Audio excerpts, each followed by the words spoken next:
세조의 큰아들 의경세자가 20살에 갑자기 죽었습니다.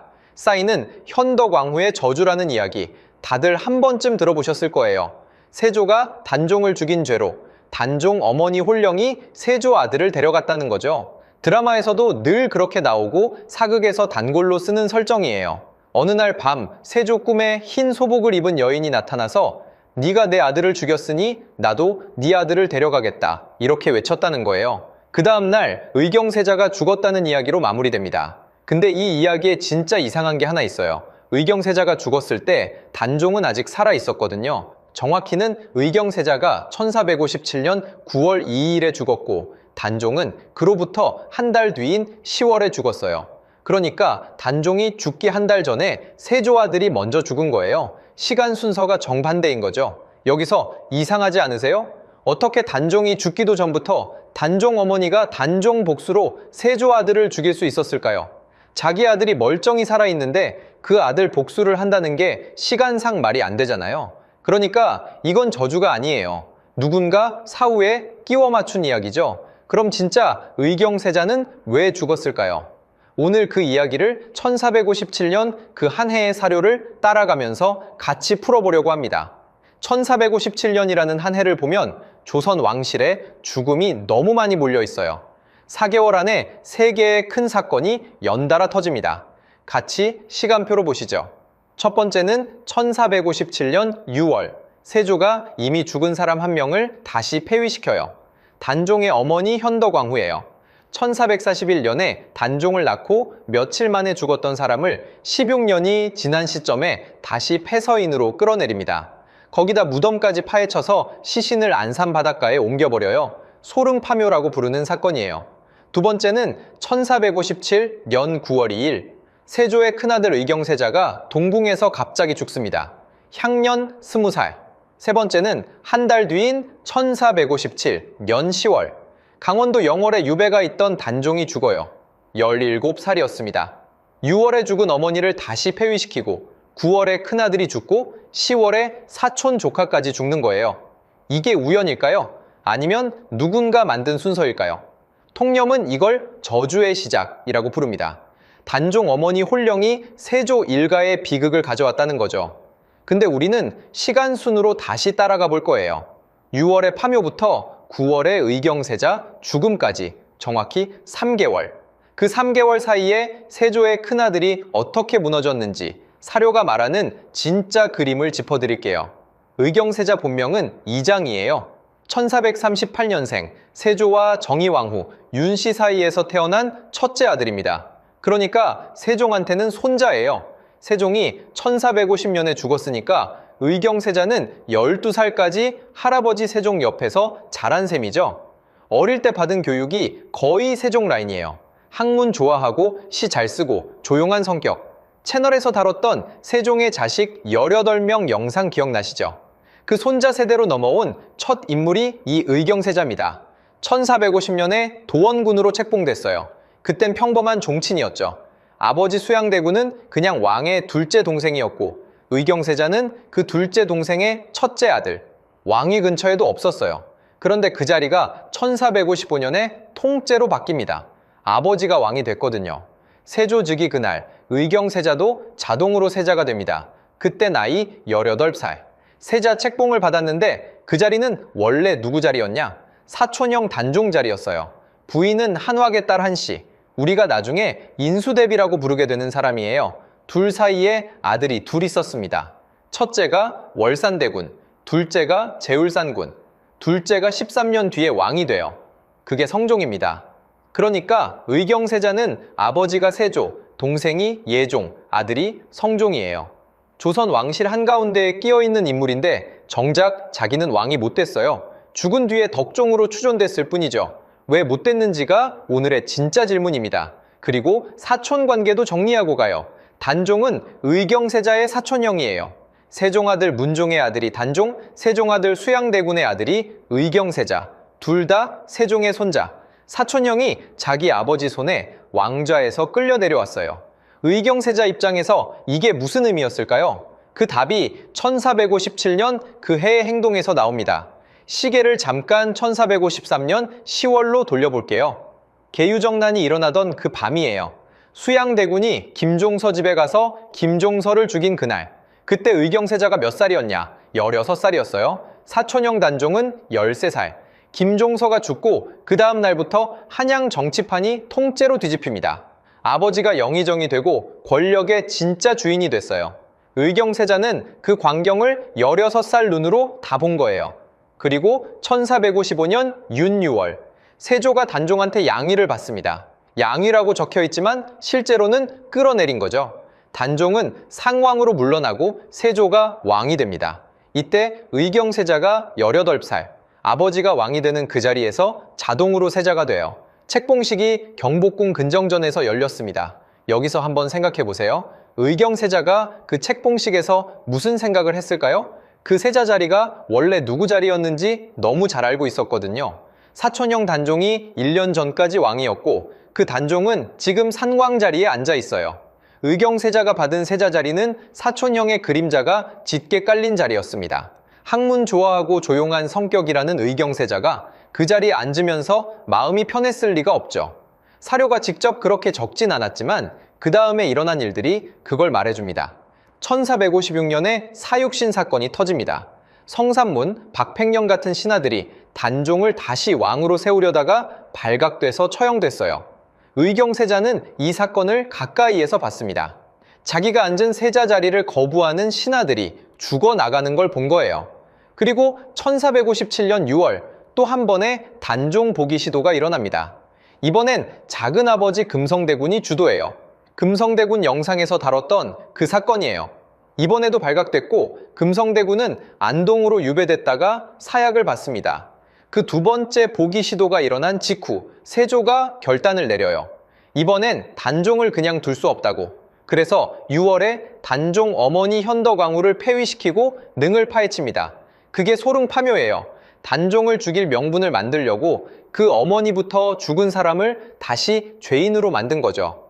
의경세자가 동궁에서 자리에 누운 게 바로 이 6월 직후입니다. 6월 파묘, 6월 말부터 의경세자 와병, 시간이 너무 정확히 맞물려 있어요. 이제 두 그림을 나란히 놓고 볼게요. 왼쪽엔 통념이 만든 시간, 오른쪽엔 사료가 말하는 시간. 통념의 시간은 이렇습니다. 1457년 가을 어느 밤 세조가 꿈을 꿉니다. 흰 소복을 입은 여인이 나타나서 세조 얼굴에 침을 뱉어요. 네가 내 아들을 죽였으니 나도 네 아들을 데려가겠다. 다음날 의경세자가 죽었어요. 그래서 세조가 화가 나서 현덕왕후 능을 파헤쳤다. 이게 우리가 학교에서 드라마에서 배운 순서예요. 근데 사료가 말하는 시간은 정반대입니다. 첫째, 파묘가 먼저고 의경세자 죽음이 나중이에요. 세조실록을 보면 현덕왕후 폐위가 1457년 6월 26일에 결정됐어요. 의경세자가 죽은 건 9월 2일. 파묘가 의경세자 죽음보다 2달 이상 앞섰습니다. 그러니까 꿈에 화나서 능 팠다는 이야기가 시간상 성립이 안 돼요. 둘째, 의경세자가 죽었을 때 단종은 아직 살아 있었습니다. 단종은 한 달 뒤인 10월에 죽어요. 그러니까 단종 어머니가 단종 복수를 의경세자한테 했다는 것도 시간상 불가능해요. 셋째, 세조실록 1457년 9월 2일 기록을 직접 보면 이렇게 적혀 있어요. 왕세자가 동궁에서 흉하다. 훈근 왕족이 죽었다는 뜻이에요. 그리고 그 앞뒤로 의경세자가 여러 달 앓았다는 기록이 나옵니다.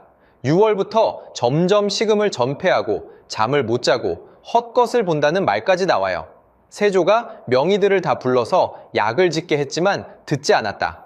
사료에 적힌 그림은 갑작스러운 죽음이 아니에요. 석 달 동안 천천히 무너진 죽음입니다. 그리고 이게 더 결정적인데 의경세자가 자리에 누운 시점이 정확히 6월이에요. 어머니가 파묘된 그 달입니다. 사촌형의 어머니, 그러니까 큰어머니뻘 되는 사람의 무덤을 자기 아버지가 파헤친 거예요. 시신을 꺼내서 안산바닷가에 버렸어요. 죽은 사람한테 다시 가하는 처분으로는 조선 역사상 거의 유례가 없는 일이었습니다. 그걸 본 의경세자가 그 달부터 자리에 누웠어요. 우연일까요? 아니면 그게 무너진 첫 신호일까요? 이 그림을 더 정확히 보려면 같은 시기 다른 인물 2명을 비교해봐야 해요. 첫 번째 비교 인물은 양녕대군. 채널에서 다뤘던 그 양녕대군 영상 기억나시죠? 세종의 큰형이었지만 폐세자가 됐고 무려 44살을 살아남은 사람. 1462년에 70살로 자연사합니다. 폐세자였는데 살아남았어요. 의경세자는 세자였는데 죽었습니다. 왜 갈렸을까요? 양녕대군 영상에서 이야기했던 핵심이 이거였어요. 양녕대군은 스스로 망가져서 살아남았습니다. 일부러 미친 척하고 일부러 한심하게 굴고 일부러 위협이 안 되게 자기를 떨어뜨렸어요. 44년 동안요. 의경세자는 정반대였습니다. 학문 좋아하고 시 잘 쓰고 신하들이 칭찬하는 세자였어요. 너무 정상이라서 죽었습니다. 양심이 살아있는 청년이 세조가 만든 그 자리에 앉아 있었어요. 그 자리가 사촌형의 자리라는 걸 너무 잘 알면서요. 두 번째 비교 인물은 단종 본인입니다. 의경세자보다 3살 어렸고 한 달 뒤에 죽었어요. 단종은 강원도 영월에서 죽었고 의경세자는 한양 동궁에서 죽었어요. 단종은 사약을 받았다는 기록도 있고 자결했다는 기록도 있고 사료가 갈립니다. 의경세자는 병으로 죽었다고 적혀 있어요. 두 죽음이 한 달 차이로 일어났습니다. 같은 세종의 손자 2명이 한 명은 자기 아버지가 만든 자리에서 한 명은 그 자리에서 끌려난 자리에서 죽었어요. 그러니까 통념과 사료가 갈리는 결정적 세 지점을 정리해 볼게요. 첫째, 시간 순서가 거꾸로예요. 통념은 의경세자 죽음, 파묘, 단종 죽음이라고 했지만 사료는 파묘, 의경세자 죽음, 단종 죽음 순서예요. 둘째, 의경세자가 갑작스럽게 죽은 게 아니에요. 6월부터 9월까지 3달 동안 무너졌어요. 셋째, 그 무너짐의 출발점이 사촌형 어머니의 파묘와 정확히 일치해요. 저주가 아니라 죄책감과 신체적 쇠약이 겹친 결과로 보는 게 사료에 훨씬 가깝습니다. 그럼 진짜 원인이 뭐냐? 사료를 종합해보면 3가지가 얽혀 있어요. 하나, 정신적 부담. 사촌형 단종이 영월에서 굶고 있다는 소식, 작은아버지 금성대군이 안동에서 사약을 받았다는 소식, 큰어머니 현덕왕후 무덤이 파헤쳐졌다는 소식. 이게 6월에 한꺼번에 의경세자한테 쏟아졌어요. 둘, 신체적 쇠약. 어릴 때부터 잔병치레가 많았고 체질이 약한 청년이었습니다. 셋, 정치적 무력감. 자기가 앉은 자리가 사촌형의 자리라는 걸 알지만 아무것도 할 수 없는 위치. 이 셋이 3달 동안 의경세자를 갉아먹은 거예요. 그래서 9월 2일에 동궁에서 죽었습니다. 검증처는 세조실록 3년 6월에서 9월까지의 기록이에요. 직접 보실 수 있어요. 1457년 9월 2일, 그날로 가보시죠. 음력으로 9월 2일이니까 양력으로는 9월 29일이에요. 가을 초입, 한양에 단풍이 들기 시작할 무렵입니다. 장소는 창덕궁 동궁. 그곳에 의경세자가 누워 있어요. 3달째 자리에서 일어나지 못한 상태였습니다. 옆에는 부인 한씨가 있었어요. 21살이었죠. 그리고 어린 아들 2. 첫째 월산대군이 4살, 둘째 제울산군이 1살. 의경세자는 그 어린 2 아들을 두고 죽습니다. 세조실록 9월 2일자 기록은 짧아요. 왕세자가 동궁에서 흉하다. 단 한 줄입니다. 사인도 없어요. 자세한 묘사도 없습니다. 그냥 죽었다고만 적혀 있어요. 죄명이 없는 깨끗한 죽음이에요. 병으로 죽었으니까 정식 세자로 죽은 거고 그 아내와 아들들은 죄인의 가족이 아니라 세자의 가족으로 남았습니다. 이 부분이 13년 뒤에 결정적인 의미를 갖게 돼요. 세조의 반응이 무서워요. 자기 큰아들이 죽었는데 그 다음에 한 일이 단종을 죽이는 거였습니다. 9월 2일에 의경세자가 죽고 약 한 달 뒤인 10월에 영월의 단종한테 사약 명령이 내려가요. 자기 아들이 죽은 그 분노로 사촌 조카까지 죽인 건지 아니면 원래 정해진 일정대로 단종을 정리한 건지는 사료가 명확히 말해주지 않습니다. 다만 시간상 너무 가까워요. 한 달 안에 2명의 청년이 같이 죽었어요. 의경세자 20살, 단종 17살. 둘 다 세종의 손자였습니다. 그리고 세조가 의경세자한테 시호를 내려요. 의경. 뜻을 풀어보면 아름답고 공경할 만한 이에요. 죽은 아들을 공경할 만한 세자로 추모하는 시호입니다. 죄명이 없는 시호. 이게 핵심이에요. 의경이라는 시호 덕분에 의경세자의 아내와 아들들이 그대로 왕실 안에 남았어요. 죄인의 가족이 아니라 추모받는 세자의 가족으로요. 이게 13년 뒤에 어떤 일을 만들어내는지 다음에 보시면 깜짝 놀라실 거예요. 그럼 통념이 말하는 저주는 어디에서 생긴 걸까요? 사실 이 저주 이야기가 사료에 처음 나타나는 건 의경세자가 죽고 11년 뒤예요. 세조의 둘째 아들 예종이 즉위 1년 만에 의문사하면서부터 이야기가 만들어졌습니다. 세조 자신도 둘째 아들 예종이 죽기 전에 죽었어요. 그러니까 세조 일가가 줄줄이 일찍 죽으니까 이걸 설명할 이야기가 필요했던 거예요. 누가 만들었냐? 후대 사람들이에요. 의경세자가 죽고 한참 뒤에 단종 어머니 저주라는 이야기를 시간 순서를 무시하고 끼워 맞춘 거죠. 사료가 아니라 야사입니다. 13년이 지납니다. 1468년에 세조가 죽어요. 그 다음 왕은 의경세자의 동생 예종. 근데 예종도 즉위 1년 만에 죽습니다. 20살이었어요. 채널에서 다뤘던 그 예종 영상 기억나시죠? 그리고 1470년 의경세자의 둘째 아들 제을상훈이 13살에 왕이 됩니다. 그게 성종이에요. 아버지가 죽은 그 어린아이가 13년 뒤에 왕이 된 거예요. 어떻게 가능했었냐? 의경세자가 깨끗하게 죽었기 때문입니다. 죄명 없이 정식 세자로 죽었기 때문에 그 아들이 종친 자격을 그대로 유지하고 있었어요. 그래서 왕이 될 수 있었습니다. 그리고 1471년 성종이 즉위 첫 해에 한 일이 있어요.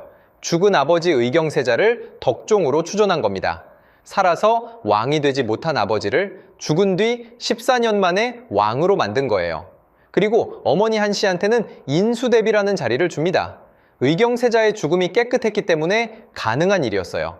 만약 의경세자가 죄인으로 죽었다면 성종은 왕이 못 됐을 거고 인수대비도 없었을 겁니다.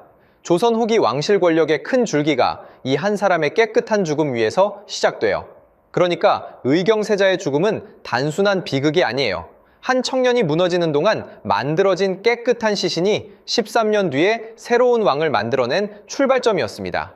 통념은 저주로 죽었다고 한 줄로 끝내지만 사료는 그 죽음이 어떻게 다음 왕을 만들었는지까지 다 적어놓고 있어요.